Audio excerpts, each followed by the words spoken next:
হয়, তাকে মই আজি অলপ আগতেই মই উৰিষ্যাৰ পৰা আহিছোঁ, যিহেতুকে মোক নিখিল ভাৰত কংগ্ৰেছ কমিটিৰ ফালৰ মই নেশ্যনেল ছেক্ৰেটাৰী হিচাপে মোৰ দায়িত্ব আছিলে আৰু মই তাত নিজৰ কৰ্মক্ষেত্ৰৰ পৰা আহি পেলাই জাষ্ট সোমাইছোঁ আৰু অলপ দেৰি পাছতে খবৰটো পাইছোঁ। আৰু সঁচাকৈ এটা বহুত জল্পনা কল্পনাৰ পাছত আমাৰ এটা মানে আমাৰ ষ্টেট প্ৰেচিডেঞ্চিটো চেঞ্জ হৈছে, সলনি হৈছে আৰু সকলোৱে বিচাৰিছিলে, নৱপ্ৰজন্ম বিচাৰিছিলে আমাৰ গগৈ ডাঙৰীয়া, ঠিক তেনেধৰণে তেখেতক দিছে কাৰণে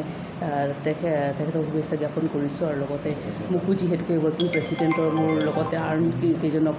আমাৰ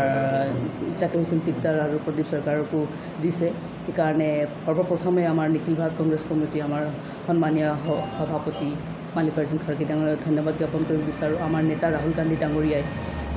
তেখেতক মই ধন্যবাদ জ্ঞাপন কৰিব বিচাৰোঁ। মেডাম ছোনিয়া গান্ধীক ধন্যবাদ জ্ঞাপন কৰিব বিচাৰোঁ। লগতে আমাৰ অসম প্ৰদেশ কংগ্ৰেছ কমিটিৰ আমাৰ সন্মানীয় ইনচাৰ্জ জিতেন্দ্ৰ সিং ডাঙৰীয়াৰ লগতে আমাৰ যিসকল AIC ছেক্ৰেটাৰীসকল আছে তেখেতসকল ধন্যবাদ জ্ঞাপন কৰিব বিচাৰোঁ। আৰু লগতে সকলো আমাৰ অসমৰ নেতৃত্বক, আমাৰ লিডাৰশ্বিপক মই ধন্যবাদ জ্ঞাপন কৰিব বিচাৰোঁ যে এতিয়া আমাক নিখিল ভাৰত কংগ্ৰেছ কমিটি যি ধৰণে এটা ৱৰ্কিং প্ৰেচিডেণ্ট হিচাপে মোক দায়িত্ব দিছে, এটা গধুৰ দায়িত্ব এটা আহি পৰিছে আৰু নিশ্চিতভাৱে এইটো এটা দায়িত্ব অৰ্পণ কৰা হৈছে যাতে আমি সকলোৱে ধুনীয়াকৈ কাম কাজ কৰি যাওঁ বা আৰু শক্তিশালী ৰূপত কি ধৰণে, কাৰণ আমি সকলোৱে দেখিছোঁ বৰ্তমান পৰ্যায়ত কি ধৰণে আজি বিভিন্ন ধৰণৰ ক্ষেত্ৰত আমি ইয়াতে অসমৰ ৰাইজ যি ভুক্তভোগী হৈ আছে তাৰ পৰা আমি কি ধৰণে কংগ্ৰেছ কমিটিয়ে আগবাঢ়ি যাব পাৰোঁ, কেনেকৈ শক্তিশালী ৰূপে আমি সকলো ৰাইজক আমি ন্যায় দিব পৰা যায়। কাৰণ সমগ্ৰ ভাৰতবৰ্ষতে যি এটা পৰিস্থিতি চলি আছে আজি এই বৰ্তমান চৰকাৰৰ সময়ত, সেইখিনি কথা আমি সকলোৱে জানো। সেইকাৰণে এটা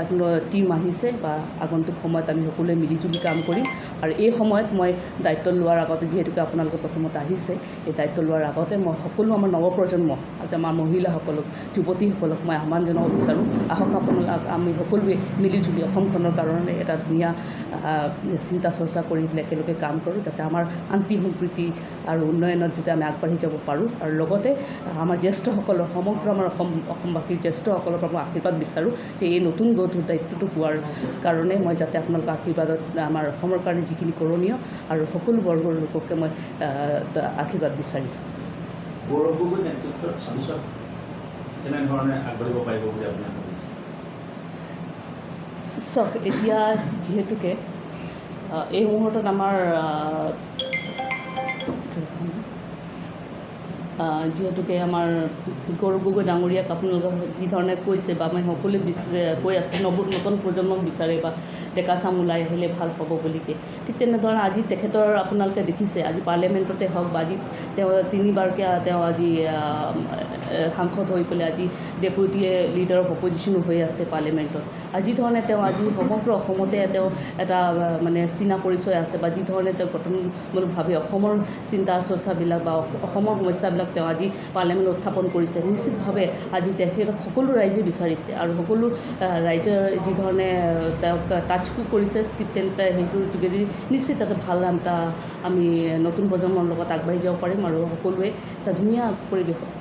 ভাল হ'ব বুলি মোৰ আশা। যিকোনো খবৰৰ বাবে যোগাযোগ কৰক 7099017330 লগতে 7099017110 নম্বৰত।